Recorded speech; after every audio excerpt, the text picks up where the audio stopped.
오늘 우리의 주인 하나님의 말씀은 구약에 있는 말씀 사무엘상 16장 11절로 13절까지 보겠습니다. 사무엘상 16장 11절로 13절에 있는 말씀. 또 사무엘이 이새에게 이르되 네 아들들이 다 여기 있느냐? 이새가 이르되 아니 막내가 남아있는데 그는 양을 지키나이다. 사무엘이 이새에게 이르되 사람을 보내어 그를 데려오라. 그 여기 오기까지는 우리가 식사 자리에 앉지 아니하겠노라. 이에 사람을 보내어 그를 데려오매 그의 빛이 붉고 눈이 빼어나고 얼굴이 아름답더라. 여호와께서 이르시되 이가 그니 일어나 기름을 부으라 하시는지라. 사무엘이 기름 뿔병을 가져다가 그의 형제 중에서 그에게 부었더니 그날 이후로 다시 여호와의 영에 크게 감동되니라. 사무엘이 떠나서 라마로 가니라. 아멘. 할렐루야. 할렐루야. 우리가 신앙생활을 하게 되면 단계적으로 끊임없이 우리 신앙이 성장이 되어지게 됩니다. 우리 사람이 세상에 태어나게 되면 영유아기를 거치게 되고 유소년기를 거치게 되고 청년기를 거치고 장년기, 노년기로 이렇게 끊임없이 자라가는 것처럼 이 신앙생활에도 단계적으로 끊임없이 우리가 성장이 되게 되어 있습니다. 기본적으로 우리의 신앙이 성장하는 단계를 보면 5가지 단계에 의해서 우리 신앙이 자라나게 됩니다. 첫 번째 단계가 각성과 회개의 단계에 따라서 각성과 회개의 단계. 이때는 내가 하나님이 살아계신 것을 내가 인정을 하고 내가 지난날의 모든 죄를 하나님께 고백을 하고 회개를 하고 그 주님을 내 마음속에 모셔드리는 단계입니다. 그래서 내가 하나님의 자녀가 되는 이 단계가 이 첫 번째 단계예요. 이때가 되면 첫사랑의 감격이 그대로 있습니다. 설렘도 있습니다.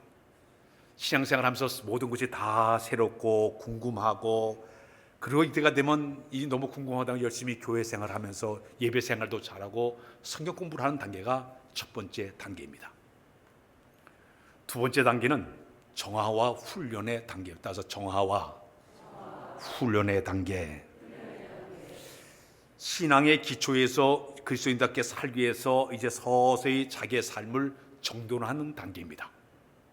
이때가 되면 기도 생활도 하게 되고 예배도 열심히 참석을 하게 되고 종교적 의무를 다해서 헌금 생활도 하게 됩니다.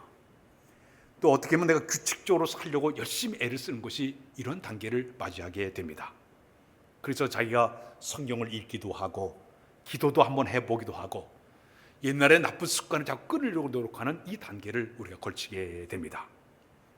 근데 이때가 중요한 것은 뭐냐면 기복적인 신앙에 빠지면 안 됩니다. 예를 들어서 내가 이만큼 했으니까 하나님이 나에게 이만큼 보상해 주겠지, 이 기복적인 신앙에 빠지게 되면 쉽게 시험에 빠집니다. 쉽게 신앙을 버릴 수가 있습니다. 이것이 바로 두 번째 단계입니다.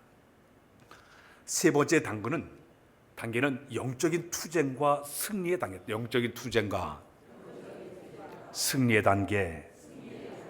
이때가 되면 내 욕심을 내려놓고 성령의 인도하심 따라 순종하는 법을 배우는 단계입니다. 죄를 짓는 것을 후회하고 회개하고 또 다시 반복적으로 죄를 짓게 되면 또 다시 회개하고 괴로워하면서 싸우는 이 단계가 바로 이 단계예요. 이때마다 내가 죄를 유혹을 이겨내려고 몸부림치기도 하고 영적으로 이기려고 끊임없이 노력하는 단계가 이런 단계라고 볼 수가 있습니다. 그러면서 내 힘으로 안 되니까 성령님 도와주세요, 도와주세요. 그러면서 지난 이 단계가 영적 투쟁과 승리의 단계가 이 단계에 맞이하게 됩니다. 네 번째 단계는 영혼의 이 어두운 밤 광야 시기를 거치게 됩니다. 신앙생활을 시작을 했지만은 잘 될 줄 알았더니 신앙생활 조금 하다 보니까 갑자기 사역하다가 좌절을 맛봅니다. 시험에 들기도 합니다. 교회 생활의 회의에 빠지기도 합니다. 낙심에 빠지기도 합니다. 교회가 다 천국인 줄 알았더니 교회에서 생활하다 보니까 여러 가지 마음의 상처를 받게 되고 힘든 과정을 거치게 됩니다. 광야길을 걷게 됩니다. 이때가 되면 기도를 해도 답답함을 느끼게 됩니다. 고난이 닥칠 때마다 혹시 하나님 나를 버리지 않았을까 하는 의심의 마음을 품게 되는 단계를 맞이하게 됩니다. 갈등의 단계를 거치게 되는 겁니다. 이것이 진행된 마지막 단계가 바로 성화 단계로 들어가게 됩니다. 힘든 과정을 다 거친 다음에는 내 힘으로는 할 수 없고 오직 주님만 내가 의지하지, 믿음을 통해서 우리의 믿음이 확고하게 세워지는 단계에 이르게 됩니다. 성경을 하나 읽을까요? 갈라디아서 2장 20절을 한번 읽고 넘어 시작. 내가 그리스도와 함께 십자가에 못 박혔나니 그저 이제는 내가 사는 것이 아니요 오직 내 안에 그 속에서 사신 것이라. 이제 내가 육체 가운데 사는 것은 나를 사랑하사 나로 하여 자기 자신을 버리신 하나님 아들을 믿는 믿음 안에서 사는 것이라. 이 말은 뭐냐? 가만히 보니까 내 힘으로는 안 되는구나. 주님이 내 안에 계셔 주님이 나를 갖다 도와주셔야만이 이길 수 있구나. 믿음을 갖게 됩니다. 조그마한 것도 맡기게 되고 자꾸 의지하고 성령님을 의지하고 이 모든 거 바로 믿음 안에 성장된 모습으로 성화될 때 이런 역사가 일어나게 되는 것입니다. 이렇게 신앙생활은 나무 하나가 열매를 맺기까지 숱한 과정을 거치는 것처럼 더위도 이겨내고 추위도 이겨내고 강풍도 이겨낸 다음에 열매를 맺는 것처럼 이 신앙생활은요 편하게 열매를 맺을 수 없어요. 힘든 과정을 다 거친 다음에 아름다운 성화의 단계까지 들어가는 열매를 맺게 되는 것입니다. 저도 오늘 아침에 우리가 또 묵상할 부분이 있습니다. 어느 정도 내가 신앙이 성장하게 되면 우리가 교회 속에 들어와서 여러 가지 사역을 하게 됩니다. 여기는 저는 목회자로 지금 사역을 하고 있습니다. 또 어떤 건 장로님으로, 권사님으로, 지사님으로, 구역장으로, 더 나아가서는 교사로, 찬양대로, 섬기의 봉사를 하면서 여러 모양으로 자기들의 사역을 하게 됩니다. 사역한 사람들을 물어보니까 어떻게 사역을 했습니까? 누가 자꾸 해라고 그래가지고 했다고. 남의 권유해서 한 사람도 있습니다. 어떤 사람은 내가 취미가 좀 있어가지고 한번 해보겠습니다. 취미로 시작하는 사람도 있습니다. 어서 은혜를 받고 나서 갚을 길이 없어서 내가 이 길을 하겠습니다. 그런 사람도 있습니다. 저는 모태 신앙을 갖고 있었기 때문에 어릴 때부터 신앙생활을 해서 교회에 익숙했습니다. 중학교 때부터 교회 학교 아이들을 가르쳤어요. 중학교 때도 아이들을 가르쳤어요. 성가대도 하고 또 옛날에 주보를 이렇게 했는데요. 지금은 주보가 얼마나 잘 나옵니까? 옛날에는요 이 철필 가리방을 써가지고 이 등산을 했는데 제가 그것을 하면서 주보를 만들어내기도 했습니다. 그 사역을 하면서부터 제 신앙이 조금씩 자라는 것을 제가 삶 속에 느낀 것을 기억하게 됩니다. 그런데 우리가 주님의 거룩한 사역을 할 때 가장 중요한 자세가 하나가 있습니다. 교회의 모든 사역은 영적인 거룩한 사역이에요. 따라서 영적인 거룩한 사역이다. 성역이라고도 얘기합니다. 구별된 사역이라고 얘기하고 있습니다. 그래서 이 교회의 모든 일은 세상의 기업을 경영하는 것처럼 동호회가 모여가지고 뭐 재미있게 우는 거 동호회 활동하는 것처럼 아니 일반 저 봉사단체처럼 가가지고 막 이렇게 일을 하는 이거하고는 전혀 본질적으로 달라요. 세상적인 것은 자기가 그 일을 하게 되면은 자기의 자원 기술을 이걸 통해 가지고 능력을 통해 가지고 결과가 나타내 보이지만은 하나님의 거룩한 교회 안에 모든 거룩한 일은 하나님의 방법대로 해야 그 과정을 통해서 하나님의 역사가 일어나게 되는 것이에요. 우리 하나님께서 그 역사 가운데 함께 동참하시면서 그 역사를 끌어갈 때 이걸 우리가 하는 것이 아니라 하나님이 하신구나. 이 체험이 우리에게 먼저 있어야 될 줄로 믿습니다. 이 교회의 모든 사역은 주인은 인간이 하나님이세요.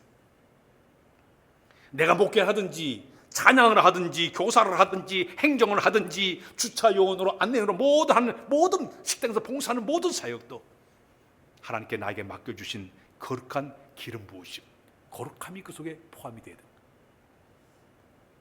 거룩한 얘기는 성별, 카도시란 말이에요. 구별됐다는 얘기입니다.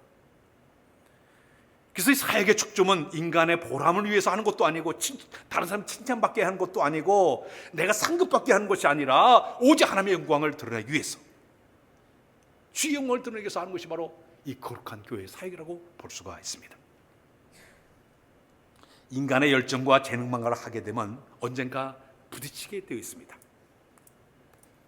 그래서 부딪혀요.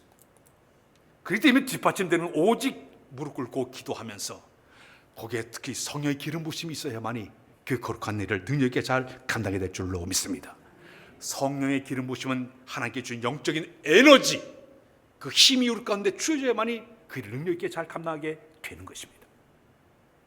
제 아무리 경영 기법을 다 동원한다 하더라도, 마케팅 기술이 뛰어난다 하더라도 성령보다 앞서게 될 때는 그 사역에는 거룩함을 잃어버릴 수밖에 없습니다. 단순한 종교 비즈니스 행사에 끝날 수밖에 없습니다. 그러나 우리 하나님 이 거룩한 일을 갖다가 하나님 앞에서 하나님 앞에 일할 때마다 이 하나님의 거룩한 사역에 두렵고 떨릴 마음으로 이 사역을 감당할 때 얼마나 많이 잘했는가 보다도 그 사역이 얼마나 거룩하게 이 일이 쓰여지고 있는 것에 초점을 맞출 때, 그때 하나님께 동참하시게 되고 그 역사를 끌어가도록 하나님께 인도해 줄 줄로 믿습니다. 만일 사역하다 보면요, 주님은 온데간데 없고 사람들이 그 사역하게 되면 거기 사람들 가운데 성도가 상처를 줄 수가 있어요. 반목과 지식 때문에 서로 다툼이 날 수밖에 없고 시험 드는 사람들이 수없이 많이 나오게 됩니다. 그리고 하나님의 거룩함이 훼손될 수밖에 없는 것입니다. 그래서 우리 교회 사역의 가장 중요한 것은, 영적인 거룩한 사역을 하기 위해서 내게 가장 중요한 것은 뭐냐? 나는 부족하지만 성령님이 나를 통해서 일하게끔 만드는 것이, 양보하는 것이 필요한 줄로 믿습니다.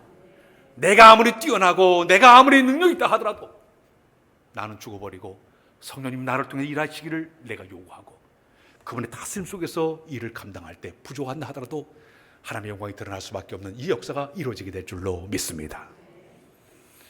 출애굽기 3장에 보게 되면 모세가 저 미디안 강에 쫓겨나 40년 동안 이들의 양을 치면서 그의 나이가 80세가 되었습니다. 오늘 그가 저 호렙산을 보니까 저 산 꼭대기에 불이 홀홀 타고 있어요. 궁금해가지고 그가 산 위로 올라가 봤습니다. 올라가 봤더니 가시나무 떨겨 있는데 불꽃이 확확 타오르고 있어요. 그 모세가 그 불에 가까이 갔습니다. 가시나무 떨기도 하지 않는데 불꽃이 환하게 타서 이상하다 바라보고 있는데 갑자기 그 안에서 소리가 들려오는 거예요. 출애굽기 3장 5절 한번 읽고 넘어 시작. 하나님이 이르시되 이로 가까이 오지 말라. 내가 선 곳은 거룩한 땅이니 내 발에서 신을 벗으라. 아니 지금 하나님 옆에 섰는데 갑자기 내가 선 곳은 거룩한 땅이야, 내 발에서 신을 벗어, 하나님께 요구하고 있어요. 그 의미는 내가 바깥 세상에 돌아다니면서 그 먼지 묻은 신발, 세상에 속했던 모든 것들 더러운 것을 버리는 얘기. 네가 하나님의 거룩한 사역을 하기 전에 제일 먼저 너에게는 거룩함을 유지해야 돼. 신을 벗으라고 얘기했습니다. 그 다음에 너는 가서 내 백성 이스라엘을 구원하라 요구했습니다. 그때 모세는 나는 못합니다. 5번 거절합니다. 내가 누구간데 그 일을 감당합니까? 내가 누구간데, 이 말의 의미는 내 꼬락선을 보십시오. 내 나이가 지금 80세입니다. 내가 약물을 치던 목자가 어떻게 백성을 인도합니까? 나는 못합니다. 그러자 하나님께서 또 얘기합니다. 내가 너와 함께 해줄 테니 가서 하라고 얘기합니다. 두 번째 모세 거절합니다. 내가 하나님에 대해서 알지도 못하는데 내가 백성들과 하나님 어떻게 내가 소개할 수가 있습니까? 나는 스스로 있는 자야. 그러니까 가서 그들에게 전하라고 또 얘기합니다. 그러니까 또 모세는 얘기합니다. 나는 입도 뻣뻣하고 혀가 둔한데 내가 어떻게 일을 감당합니까? 내가 너희가 함께해서 할 말을 갈 땐 가서 해. 또 요구합니다. 네 번째 얘기합니다. 다른 사람을 보내십시오. 할 만한 사람을 보내십시오. 그때 모세는 네가 하는 게 아니야, 내가 너를 통해서 일할 테니 가라고 명령을 내리고 있습니다. 우리들 같으면 그렇게 4-5번 거절하게 되면 너 하지 마, 안 되겠어, 그럴 거예요. 그러나 하나님께 이 모세를 향해서 놀라운 계획을 가지셨고 오래전서부터 그걸 가니 계획이 있었기 때문에 화를 내서도 그를 보내고 있습니다. 네 손에 든 것이 뭐냐? 지팡이니라. 던져라. 뱀으로 변합니다. 다시 잡으라. 지팡이로 돌아옵니다. 내가 잡은 손에 능력을 줄 테니까 일을 감당하라고 그에게 명령을 내리게 됩니다. 마침내 이 모세는 지팡이를 가지고 그 산에서 내려와서 그가 이제 사역하러 떠나게 됩니다. 그 지팡이는요, 양의 구둥이 두드른 똥 묻은 지팡이에요. 마른 막대기에 쓸모없는 지팡이에요. 그러나 잡은 손에 능력이 주어지게 되자 모세는 그 지팡이를 가지고 10가지 재앙을 내릴 때도 그 지팡이를 통해 가지고 거기에 하나님께서 주신 메뚜기 재앙, 우박 재앙, 피 재앙, 독중 재앙, 번개 재앙을 통해 가지고 하나님 능력을 보여줍니다. 그 지팡이를 가지고 홍해 바다를 가릅니다. 그 지팡이를 가지고요 반석을 치니 물이 콸콸콸 쏟아져 나왔습니다. 순간 모세는 그 생각을 했습니다. 나는 마른 마음 뛰기 못하고 똥 묻은 지팡이인데, 더러운데 주의 손에 부들마 대니까 내가 이 거룩한 사역을 하고 있구나, 나는 아무것도 아니구나, 그런 고백하게 됩니다. 그러나 그는 말년에 문제가 생기게 됩니다. 출애굽기 17장에 보게 되면은 르비딤에서 그가 반석을 쳐 물을 쏟아져 맞는 기적을 일으켰지만, 민수기 20장에 보게 되면요 무리바에 이르렀습니다. 백성들이 야단법석하게 됩니다. 우리에게 물을 달라, 우리에게 물을 달라, 야단법석합니다. 그 순간 모세 속에 성질이 끓었어요. 의분이 끓었어요. 하나님께서 그 반석을 명령을 내려가지고 물을 내라 말씀인데도 불구하고 모세는요 화가 나가지고 내가 이 반석에 물을 내라, 땅땅 반석을 치게 됩니다. 물은 나왔어요. 그러나 하나님께서 모세에게 그런 얘기하였습니다. 내가 나를 믿지 아니고 이스라엘 자손 앞에서 내 거룩함을 나타내지 않았기 때문에 너는 가나안 땅에 들어갈 수 없어. 40년 동안 그는 사역을 했지만요 마지막에 한 번 실수한 거, 여호와의 거룩함을 드러내는 이것 때문에 그는 가나안 땅을 받지 못하는 끔찍한 일을 당하게 됩니다. 모세의 실패의 원인은 다른 게 아니에요. 하나님 말씀에 불순종했어요. 혈기를 냈어요. 거기다가 불신앙적인 마음을 가지고 혹시나 이 물이 안 나면 어떻게 해, 그래가지고 자기가 과거 했던 것 습관 따라가지고 땅땅 두려워가지고 물을 내기도 했어요. 결과는 물은 나왔지만은 거룩한 사역 과정 가운데 인간적인 혈기와 욕심이 결국 모세로 하여금 큰 실수를 하게 만들고 그는 가나안까지 들어가지 못하는 안타까운 일이 성경 속에 들어가 있습니다. 성경을 쭉 보게 되면요 구약시대에 대표적인 하나님의 거룩한 사역에 실패한 사람들이 수두룩하게 나와 있습니다. 우리가 잘 아는 레위기 10장의 아론의 아들 나답과 아비후가 하나님께 큰 죄를 범하게 됩니다. 그들이 제사장 직분 받아 사역하는 가운데 성막에서 분향할 때에 하나님께 명령하신 불이 아니라 자기 자신의 임의로 가져온 다른 불을 가지고 제사를 드렸습니다. 그것 때문에요 하나님의 세밀한 법들을 무시한 이것 때문에, 인간의 편의와 방종에 빠진 모습을 행한 이것 때문에 하나님께서 불을 보내가지고 그 자리에 불살라 그들을 죽이고 말았습니다. 하나님이 명령한 대로 행하지 아니하고 자기 임의대로 불을 올렸기 때문에 그들은 죽음당하고 말았습니다. 사무엘상 2장 4장에 보게 되면 엘리 제사장 아들 홈리와 비나스를 생각해 보십시오. 하나님께 제물을 들여가지고 사람들이 제물을 가져와서 제물을 딱 드릴 때 먼저 가서 제물을 속구리에 가가지고 이걸 찍어가지고 좋은 고기 쓱 빼돌려가지고 제물을 먹어버리고 말았습니다. 거룩한 제물을 가볍게 여기고 자기 배 채우는 데 쓴 이것 때문에, 하나님의 거룩함 유지하는 이것 때문에 하나님 제사를 멸시한 죄, 다윗의 탐욕에 이끌려가 지은 이 죄 때문에 결국은요 블레셋 전투에서 이 두 사람이 다 죽음당하게 됩니다. 끝내 가문의 제사장 직분을 거기서 끝마치고 더 이상 이어가지 못하는 안타까운 일을 당한 사람이 바로 홈리와 비나스의 모습이었습니다. 사무엘하 6장에 우사라는 사람의 얘기가 나오고 있습니다.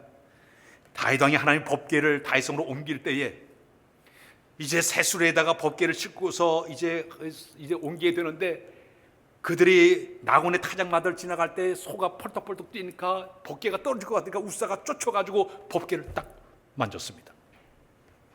그 순간 이 우사가 거기서 즉살하고 말았습니다. 그 의인은 법궤를 보호하는 좋은 의도 시작을 했지만은 이 법은, 하나님의 법은 뭐냐면 법궤를 옮기면 반드시 레위 제사장들이 어깨로 메고서 옮겨라는 것이 법인데도 불구하고 손으로 와서 만지고 그것 때문에 거기서 우사가 죽음을 당하게 됩니다. 부주의로 불경고 하나 때문에 즉사하고 말았습니다. 우리가 잘 아는 이스라엘 초대왕 사울왕이 왜 하나님께 버림을 당하지 않습니까?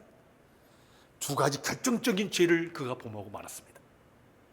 사무엘상 13장에 보게 되면 블레셋 군대가 쳐들어오는데 사무엘 선지자가 와서 먼저 제사를 드린 다음에 전쟁을 치렀는데 사무엘 조금 늦었다고 자기가 가가지고 제사를 자기가 드렸어요.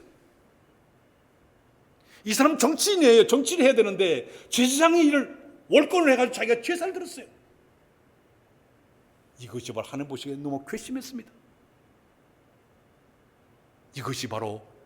이것이 사울 왕이 하나님께 버림받은 첫 번째 원인이었습니다.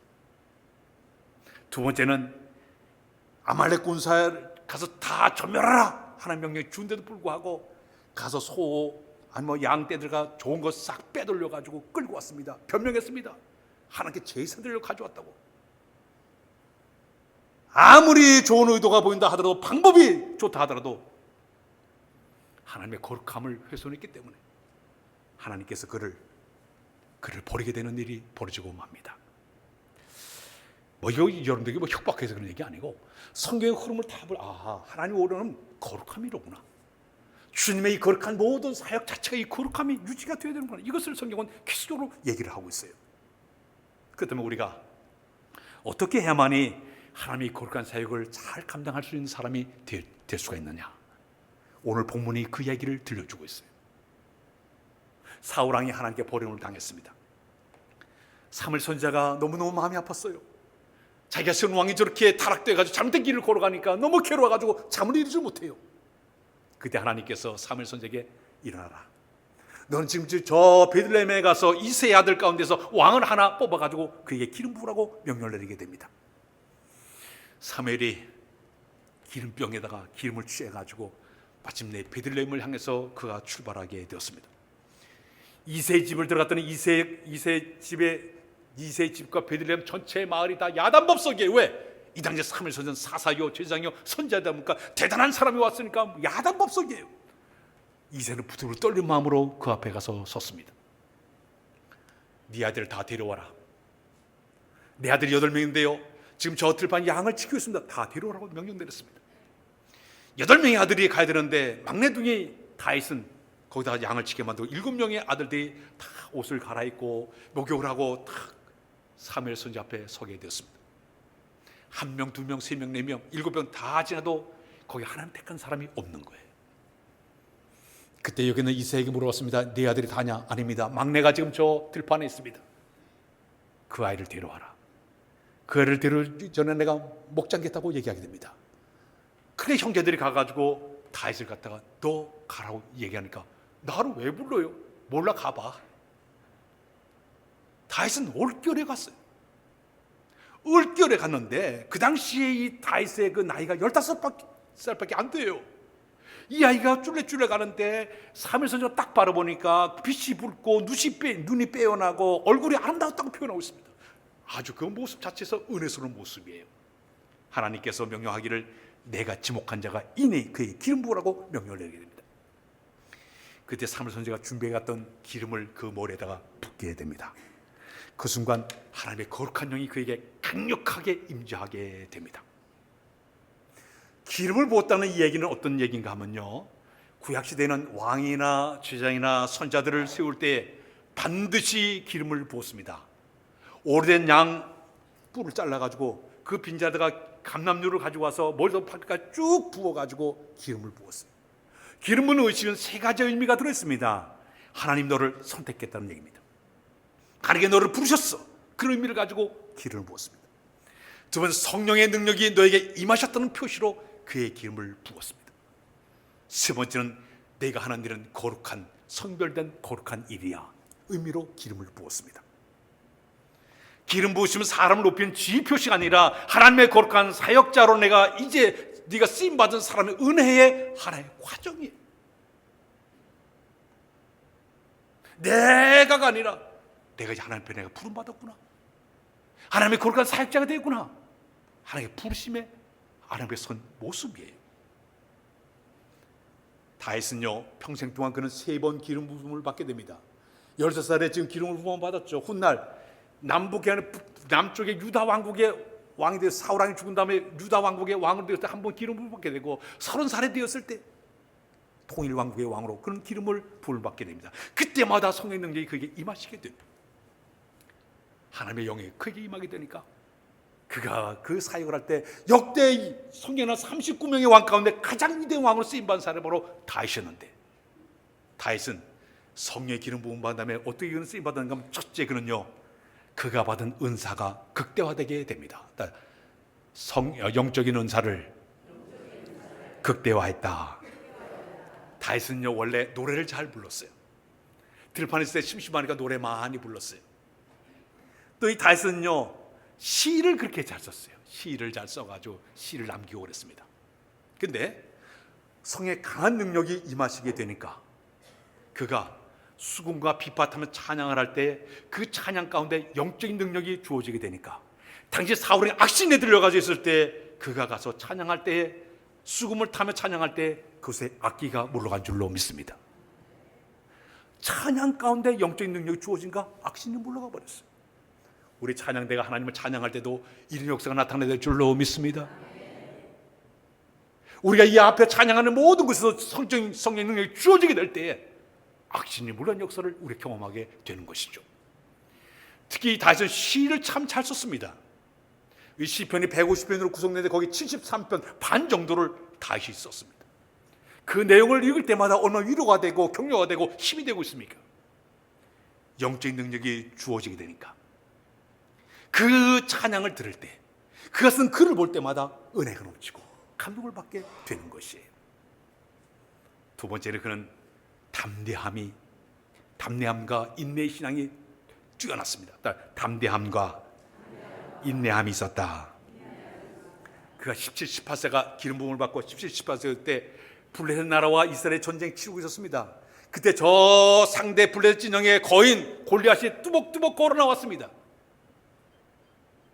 근데 다윗은요 자기 형님들 위문 갔다가 이렇게 보니까 할례 받지 못해서 막 소리치니까 이스라엘은 부들부들 떨고 있는 거예요. 그때 다윗이 이 안에 성령께서 강력하게 임재했습니다. 저 할례 받지 못한 녀석이 감히 우리 하나님 신을 갖다가 함부로 말을 이렇게 함부로 하고 있어? 왜 그렇게 끌어올렸어?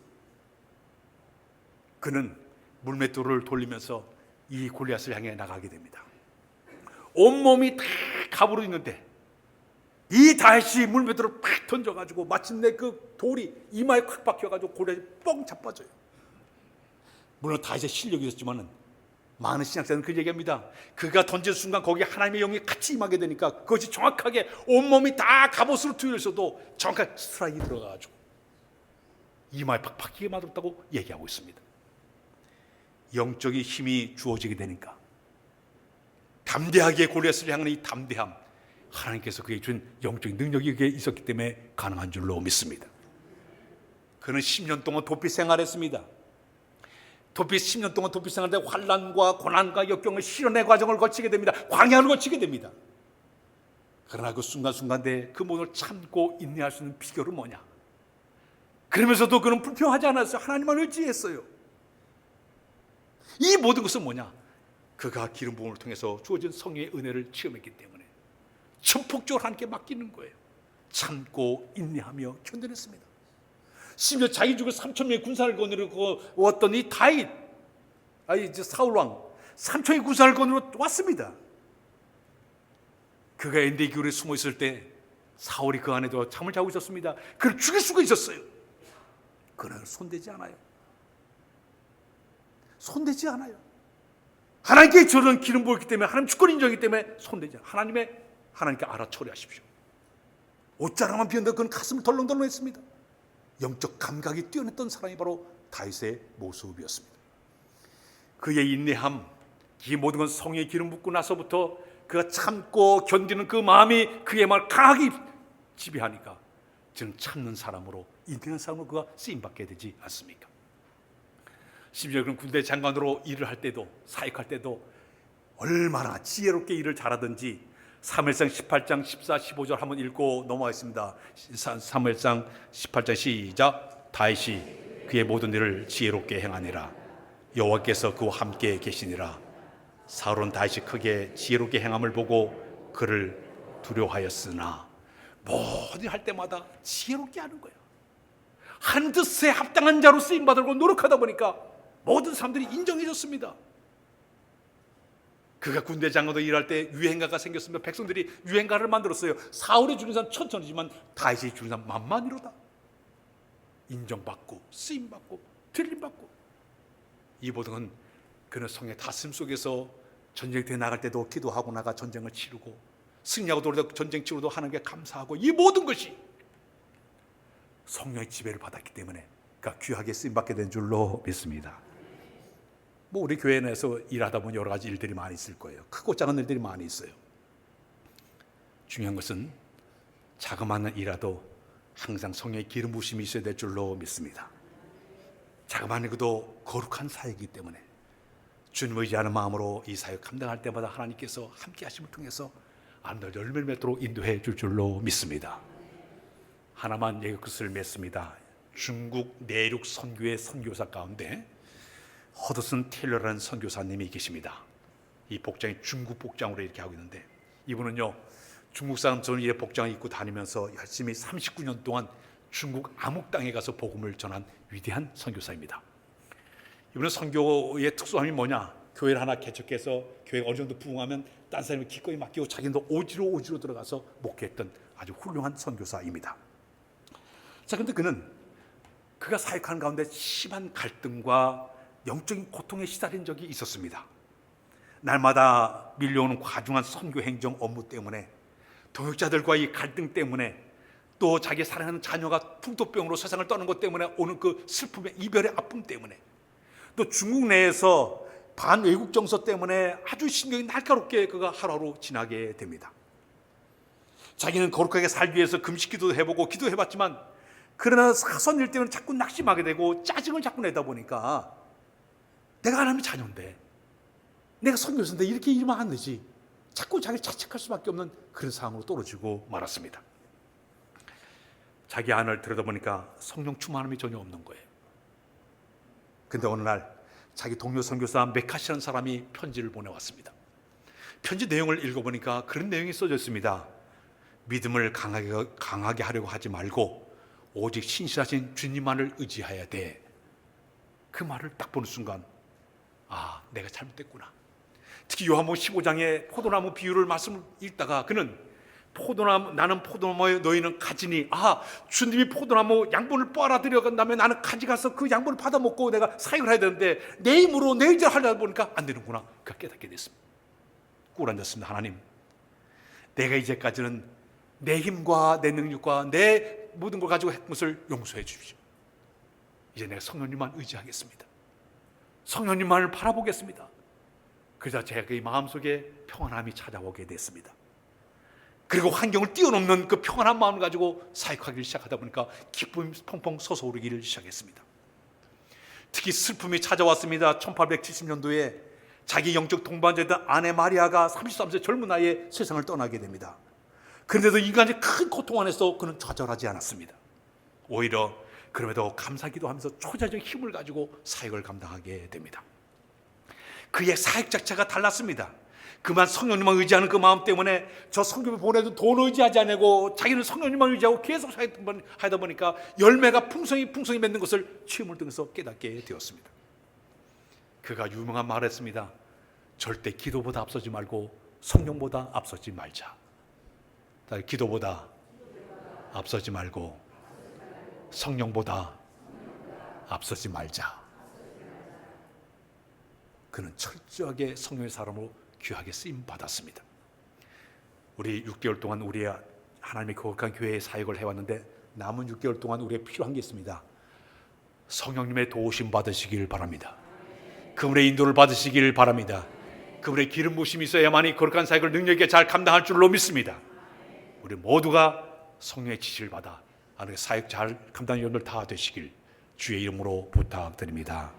하나님 아버지, 성령의 사람으로 귀한 사역을 능력 있게 감당하기를 원하오니 주의 거룩한 우리 마음을 지배하시고 관여 축복하여 주어서 어떤 일을 감당할 때마다 영적인 능력 가지고 사역을 감당하여 하나님의 능력이 나타나게 하시오 수영에 크게 드러날 만한 은혜를 갑절로 도하여 주옵소서. 예수 그리스도의 이름으로 기도하옵나이다. 아멘.